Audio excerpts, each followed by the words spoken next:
кандай депутатсыз? Жеткиликтүүсүзбү келген? Аны силер жакшы билесиңер. Сизге баягы эл өкүлү катары республика боюнча адамдар кайрылат да. Күйөө Сайдыков урушуп келсе да жазышат. Ушу күйөөм урушуп койду, мени үйүмө тартып алды, же баламды таштап кетти, бакпай кетип калды деп ошондой ар кандай түрдө кайрылуу келет. Сырттан мындай бирөөлөрдөн карыз алуу, сырттан бир акча алуу мындай токтолду да. Бул дагы ошол бюджеттин биздин ички өсүшүнө же болбосо тескерисинче баягы дефицит болушуна мындай шарт түскөн жокпу? Мурда кандай болгон? Мурда мына биз кредит алып атабыз, грант алып атабыз, инвестиция алып атабыз, алып эле алган акчаны социалдык объекттерге салып жиберген. Же бюджетке салып жиберген. Бул деген акчаны алып келип кумга суйгандай жок болгон да. Токтошов Эмил Токтоконович 1974 жылдын 18 апрелинде Ош шаарында туулган. 1997 жылы архитектура жана курулуш институтун инженер-механик кесиптиги боюнча аяктаган. 1998 жылы Кыргыз Улуттук университетин бүтүрүп, менеджмент кесибине ээ болгон. 1991-92 жылдары Ленин атындагы заводдо иштеген. 1992-94 жылдарда Эрна аттуу фирмада бухгалтер болуп эмгектенген. 1999-2008 жылдар аралыгында жеке ишкер болгон. 2008 жылдан тарта Байелим компани ачык акционердик коомунун директору. 2015 жылдын ноябрынан баштап Жогорку Кеңештин Ата Мекен социалисттик партиясынан депутат болгон. Үй бүлөлүү, 5 баланын атасы.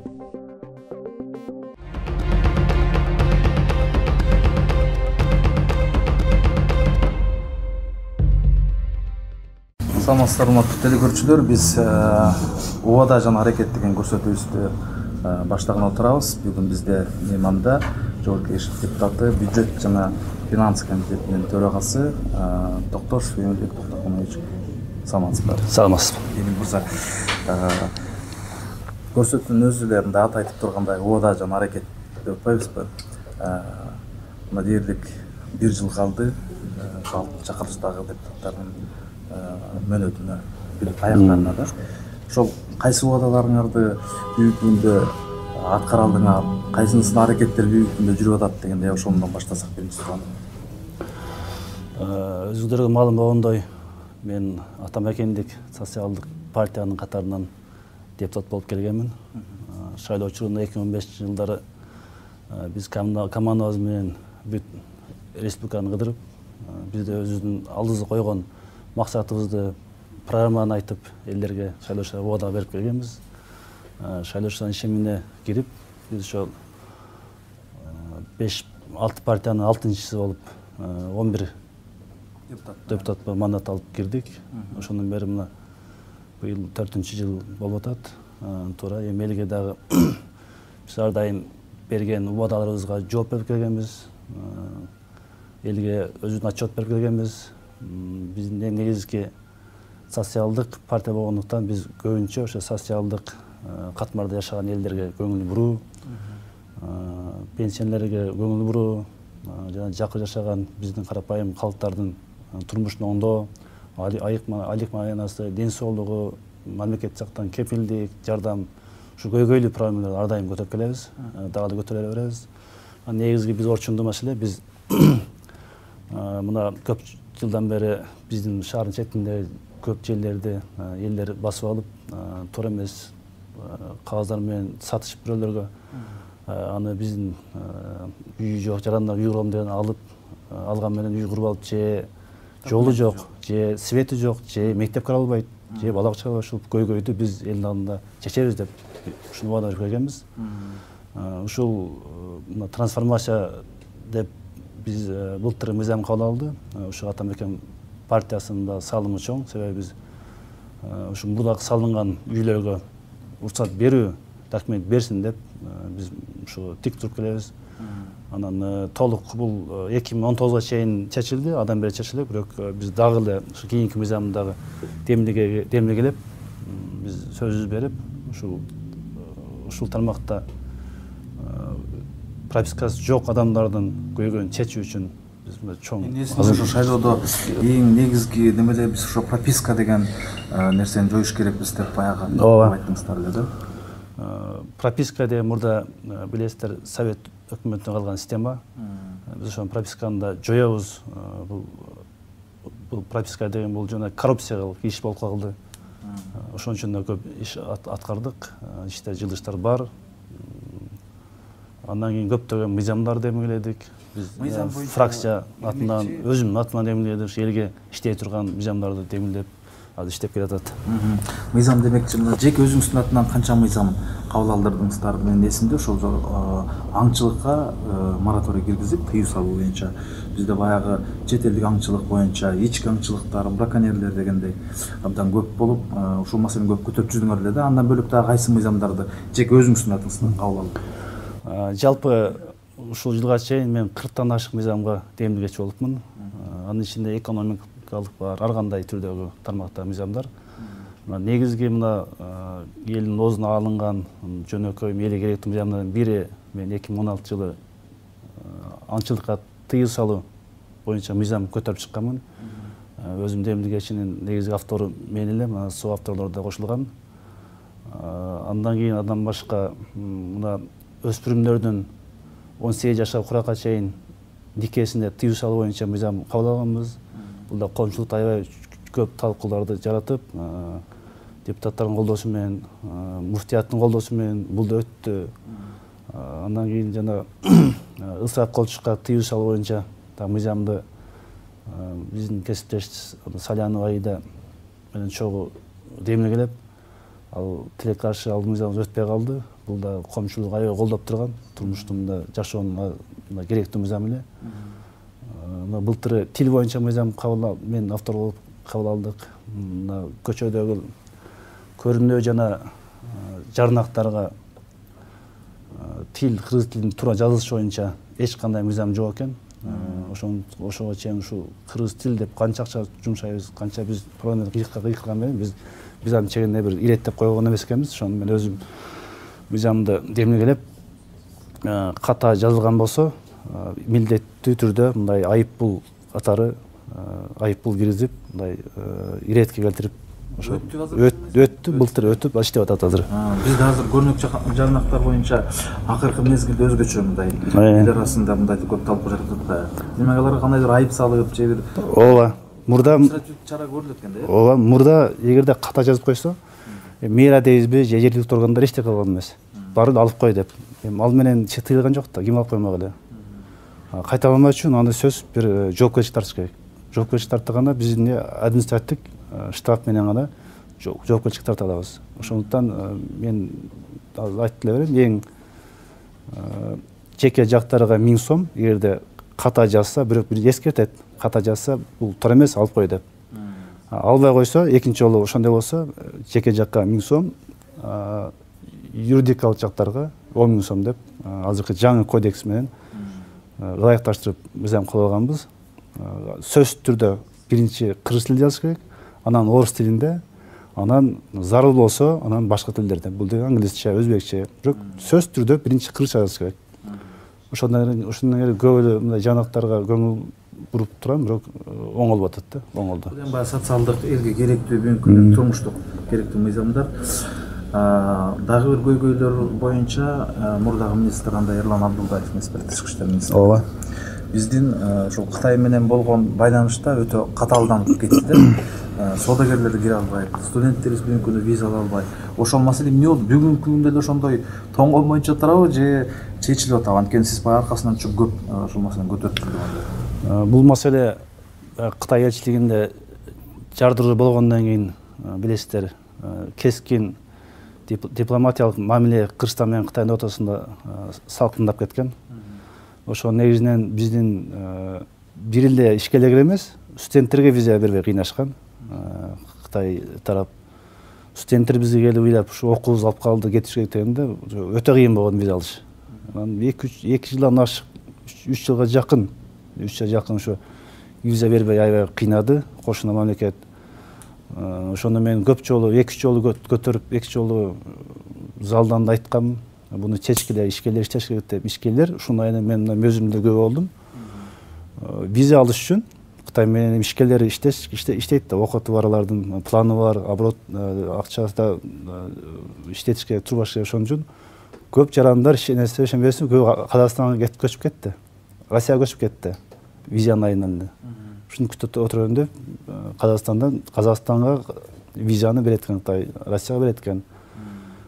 Ошону мен көп жолу айттым, көп жолу сындадым. Себеби бул ушу тышкы иштер министрлигинде чабалдыгы. Эми жарылса бир жери жарылыптыр, ал жерге ишкерлердин тиешеси жок да.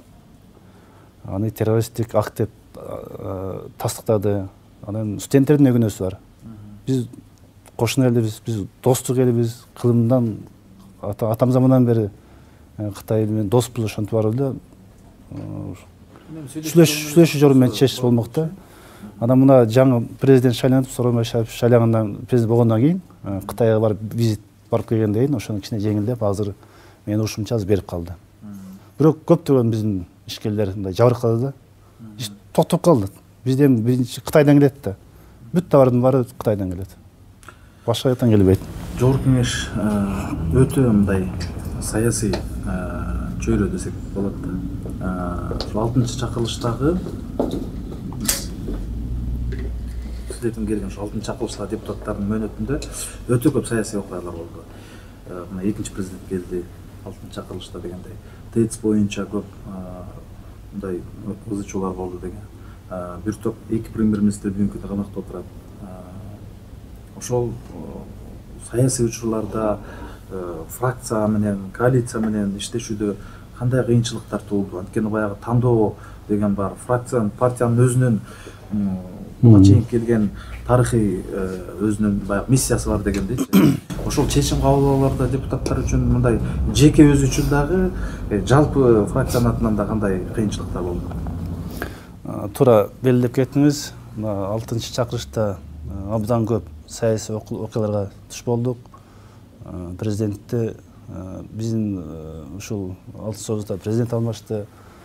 Менимче азыр 4-чү премьер-министр иштеп атат. Коалиция бир нече жолу таркап кайра коалиция түзүлдү. Ошол убактарда биз негизинен өзүңдүн добушуң берерде биринчиден өзүң үчүн, артыңа шайлоочулар үчүн аябай чоң милдеттеме болот, жоопкерчилик болот. Кээде болуп калат фракционный, фракциянын ичинде келишимдер, фракциянын ичинде макулдашуу. Биз Атамекен партиясы билесиздер, фракциясында 11 депутат биз чакканбыз. Анан бизге көбүнчө эле биздин өзүбүз ойлорубуз, мындай көз карашыбыз бир багат болгондон кийин бизде көп деле мындай көйгөй карама-каршы болгон жок. Биз эгерде фракция үчүн чечим алсак, биз бир добуштан алаттык. Кээде фракция лидери айтып калат, ушуну учу болуп калат. Ар ким өзүң каалган добуш бер деп коет. Анда өзүнүн ички туюм менен, ички аң сезимибиз менен мындай элге, мамлекеттин кызыкчылыгы үчүн өзүбүз мындай чечим кабыл алып добуш берип аттык. Бирок мындай оор күндөр болуп атты. Мына эме убагында биз конституцияны өзгөртө бербедикпи? Мына Атамбаев ушуну өзгөртүп, баарыбызга басым кылып, 2016 өзгөртөлү деп ошондо оор болду. Биз Атамекен партиясы, биз фракциясы биз каршы чыкканбыз. Мен ошондо голосум, добушум берген эмесмин, анча басымда болгон жок, колдойсуң деп. Ошондой чечимдер, ошондой оор чечимдерди башыбыздан өткөздүк. Жогорку кеңеш эми өзүнчө мындай коллегиалдуу орган, бийликтин бир бутагы. Бирок кандайдыр бир эл арасында айтылат эмеспи? Жогорку кеңешке да басымдар болот, жогорку кеңешке дагы мындай көрсөтмөлөр болот дегенчи. Ошол учурларда эми албетте жеке депутаттар менен дагы, фракция лидерлери менен дагы мындай эме болсо керек да. Ошондой учурлар болгонбу буга чейин? Түз басым болгон эмес, бирок сурануулар болот. Ушул мыйзамды колдоп койгула, ушул мыйзам бизге керек, добуш берип койгула деп. Бирок бул көбүнчө коалицияга тийиштүү. Себеби ошо президент аппараттан, өкмөттөн керек мыйзам болуп, ошо добуш керек болуп калса, көбүнчө коалициялык депутаттарга суранышат. Анан оппозицияга көп айтат, бирок көп суранбайт. Билет, оппозиция биз каршы берсек да, биз алардын алдында биз милдеттеме алган эмеспиз. Мисалы, мына Кумтөрдөгү Давыт чокусунда мөңгүнү жанагы Комтур компаниядагы иштеткенге билесиздер. Жилалиев иштеп турганда мөңгүнү жылдырганга уруксат берип койду. суу кодекси боюнча. Ооба, суу кодекси боюнча. Ошондо биз каршы чыктык. Ошондо азыр деле тарых тем калат да. Бир 16 депутат каршы чыгыптыр, мен да каршы чыккам. Бирок ошондо суранып комиссиянын депутаттарына бирок ошол мөңгүнү өтүп кетти. Көпчүлүк өтүп кетти. Тилек каршы. Бирок мен каршы берген, биздин фракциялар каршы берген. Дагы бир маселе, ушул күйүүчү май боюнча, бензин боюнча маселени бир топ көтөрдүңүздөр. Силер трибунадан көтөрүлгөн маселелер барып ошол аткарылбайбы, ошол жактан эмнени байкадыңыз? Ошол анткени баягы элге жаккан чынында бул маселени көтөрө турган маселеде. Ошо бензин кандай чечилди? Азыркы күндө ошол мен айткандан бери азыркы күнгө чейин 2,5 болуп калды. 4 сом 50 тиын арзандады. Азыр 92-37-50ден сатып атат. Ред Петролиум 30-90дон Газпром сатып атат, бирок 4 сом 50 тиын түштү. Ошо мен айткан күнү ошол убактарда оптом дүң баа менен розница чекене баанын айырмасы 10 сом болуп турган ушул жерден эле. Анан жазы талаачылык жумуш башталса, ушул жерден туруп эле ушул кызыл кулакты кылып 10 сом кошсо, бул деген эмне деген акча 10 сом? Бул дыйкандар азыр дыйкан эмес, жөнөкөй эле жандар эле 50 тиын арзан болсо заправкадан таанып коесуң го, арзан экен деп. Калган жок. Сизге баягы эл өкүлү катары республика боюнча адамдар кайрылат да. Бүгүнкү күнгө чейин кандай адамдар кайрылды, кандай кабыл аласыз аларды, жолугушууларды кандай өткөрөсүз дегенде ошол эл менен болгон сиздин байланыш тууралуу да айтып кетсеңиз. Бизге ар кандай адамдар кайрылышат. Эми биринчиден шайлоочуларга кайрылат, мага өзүм кичим экенимен. Алардын проблемасы билим берүү боюнча, саламат сактоо боюнча, анан МЧС, тоол району болгондуктан көбүнчө эле ошо жол боюнча, пенсия боюнча көп маселе кайрылат. Аны ошо ишке ылайык өзүм кезеги менен чечип жардам бергенге аракет кылам. Андан сырткары азыр эми соцсеттердин күчү, Facebook деген бар, ачсаң эле бир акчаң чыгат. Анан ар ким эле Facebooктан жазып, мындай кат жазып кайрыла беришет. Бүгүн операция алышым керек, тиги ооруп калды, тиги ооруп калды, тиги калды деп, эми баарына биз жардам бере албайбыз. Алар кайрылса, мен өзүм жообумду мындай официалдуу турда жазам. Анда кайрылыгы да Министровка ошо бара жөнөтөйүн, алар мыйзам чегинде жардам берет деп, мындай жообубузду беребиз.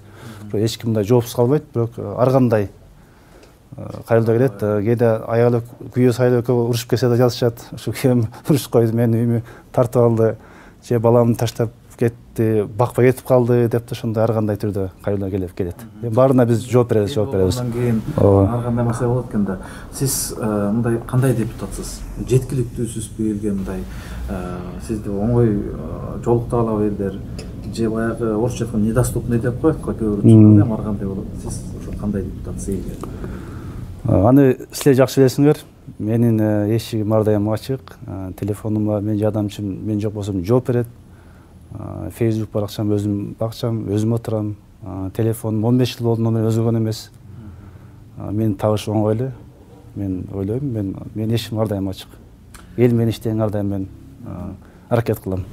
Дагы ушундай жөнөкөй эле суроо. Социалдык желелер азыр аябай көбөйбөдү. Кайсы социалдык желелерди колдоносуңар? Facebooktан тышкары дагы. Мен азыр Facebook колдоном. Facebook негизинде ошолду колдоном. Instagram башка. Instagramга биракча ачтым, бирок кайра жаап койдум. Себеби бизде иш көп. Анан ар дайым чукулуп турганга убактың калат. Анан карасаң баягы ооруда, карасаң карап кете бересиң. Анан бир жазса жооп беришиң керек. Же бир негатив болсо өзүң жалп болосуң, макта сүйүнүп каласың. Ошондо мен бир эле Facebook менен иштейм. Ушул бага жетиштүү. Дагы бир эң негизги маселе, сиз баягы бюджет менен бюджет жана финанс комитетин жетектеп тургандан кийин бул биздин өлкөбүздүн бюджети эсебин билесиз.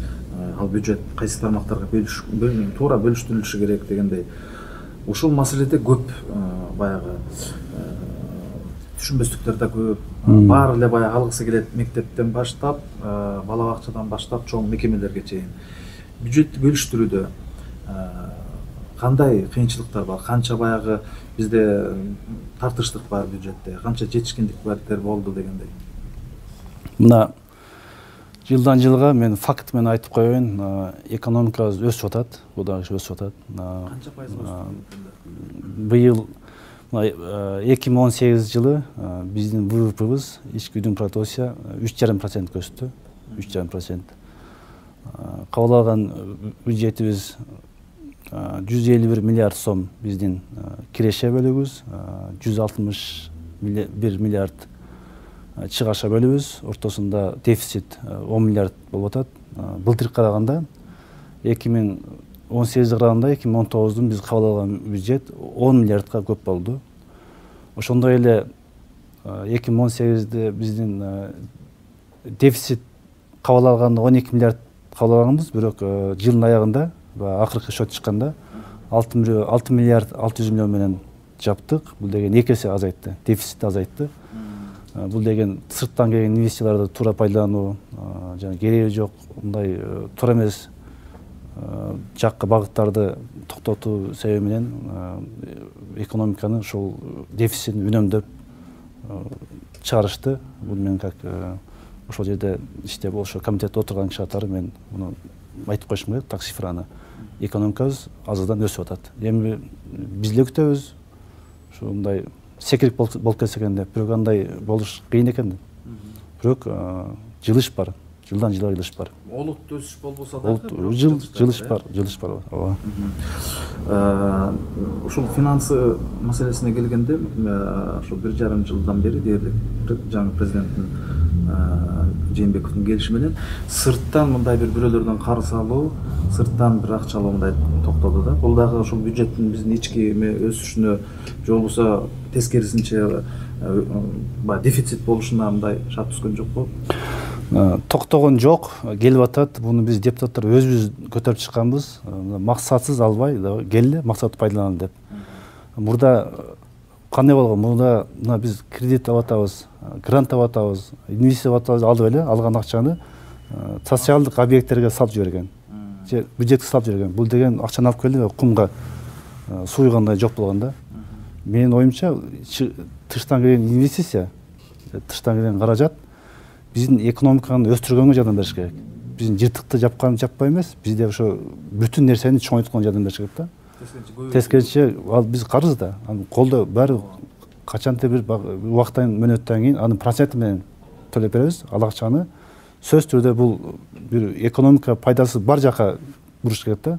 Ушундай максат менен, ушундай багыт менен сырттан келген гранттарды, инвестицияны биз өзүбүз талап кылып депутаттар азыр кичине азайттык.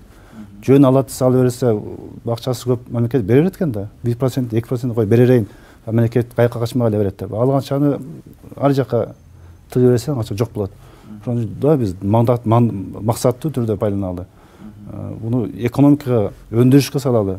Бул акча өссүн деген биздин талап менен өкмөт ушул принципти кармап, кийинки инвестицияны мындай акыл эс менен, мындай толук багыт менен гана пайдаланып калды. Инвестиция келип атат. Инвестиция токтогон жок келип атат, бирок кыйла азайттык. Саясатта, адатта айтылат эмес, саясатта парламент бул абдан чоң саясий мектеп депчи. Сиз үчүн ушул депутат болгондон берки парламент сизге кандай сабактарды берди? Сиз үчүн кандай мектеп болду парламент? Мен үчүн абдан чоң сабак болду. Себеби мен бул парламент келгенде мурда 2 жыл, 3 жыл, 4 жыл депутат болгон кишилер менен коллега болуп калдым. Ар кандай тармакта иштеген кишилер менен коллега болдум. Алар мага мындай жол көргөзүп, саясатта иштегенди көргөзүп, акылын айтып, мындай жакшы кеңештерди айтып, мен ушулдан биринчиден ушул мага жакшы жагы мындай мамлекеттик көз караш менде башкача болду. Мамлекеттин түптөлүшү, мамлекеттин өсүшү, экономиканын Кыргызстандын абалы бардыгы да ошо мамлекеттик келечекте мына кандай убакта саясий убактабы же кандай мезгил болсо да мамлекеттик көз караш менде мындай өзгөрдү, көз карашым өзгөрдү жана мен өстү, көп нерсеге үйрөндүм. Мыйзам кандай кабыл алыш керек, мыйзам кабыл алганда кандай иштеш керек. Ошону эле экономика боюнча азыр комитетте иштеп атам, төрага болуп бюджет комитетинде да өтө чоң сабактар алып атам. Ошол иштеген мөөнөтүңүздө, депутат болгондон берки мөөнөтүңүздө сыртка чыгып, баягы дипломатиялык алакалар, башка дүйнөнүн, башка өлкөнүн мындай эл өкүлдөрү менен жолугушууларды өткөрүүдө, деги эле дүйнөгө чыгууда кандай жолугушууларды, кандай жетишкендиктерге жетише алдыңыз? Бул жакшы суроо болду. Чет өлкөгө чыккан биздин парламенттик арасында, дүйнө жүзүнүн парламент арасында бизде мындай келишим бар, достук бар. Жогорку кеңеште биз депутаттар бөлүнүп бир менимче 10дон ашык достук бар. Ошол менен дос болуп, алар келет сырттан, биз аларга барабыз. Барганда мамлекеттин атынан биз сүйлөйбүз. Мамлекеттин атынан, мисалы, мен Евросоюзда парламенттик достукта мүчө болуп турдум. Барганда Евросоюзга барып, биз 2016 жылы барып, мамлекеттин атынан, элдин атынан сүйлөп, ошол жерден бир 13 миллиондук грантты алганга биз жетишкенбиз. Алар күтүп аткан экен, депутаттар келсин сүйлөшөлү, кандай деп. Мамлекет атынан сүйлөйсүң, мамлекет саясатын ошондо ошо туура сүйлөп, аларды туура ынандырып, болгонун айтып, алар менен мамиле кылып, аларды бул эки кишинин мамилесинде эле, мамлекеттин мамилесинде жакшы сүйлөп, мындай туура барын койсоң ордуна, алар да ошондой сага ошол мамиле кылат. Ошондой убактар болгон, ошо элдин атынан сүйлөп, көп маселелерди чечкенге. Анан биз кандай сүйлөсөк, кандай жүрсөк, жүрүм турушу да ошол алар көрүп туруп ойлойт, кыргыздар ушундай экен, кыргыз мамлекети ушундай деп. Сөз жоопкерчилик бар. Өзүң туура алып жүрүшүңдө, кийинишиңде, сүйлөшүңдө карап туруп, сени көрүп ойлойт, кыргыз эли деп билет. Биринчиден жоопкерчилик бар, экинчиден ошону барганда ошо сөз мындай мамлекетти уят кылбай, туура багыт менен барып, бир элге, Кыргызстанга пайда алып келгенге сөз аракет кылышың керек, биз аракет кылып аттык. Эмил Токтогонович, сизге ыраазычылык билдиребиз. Пирамида телеканалы бул эми билесиз, жогорку кеңештин баягы колундагы, жогорку кеңештин астындагы аны чагылдырып сиздерди ошол көрсөткөн телеканал. Дайым бизди көрүп туруңуздар, биз болсо сиздер менен кызматташа берели дегендей, ишиңизге ийгилик каалайбыз. Урматтуу телекөрүүчүлөр, ушуну менен биздин Убада жана аракет деген көрсөтүүбүздү аяктайбыз. Бүгүн бизде мейманда жогорку кеңештин депутаты Токтошов Эмил Токтогонович болду.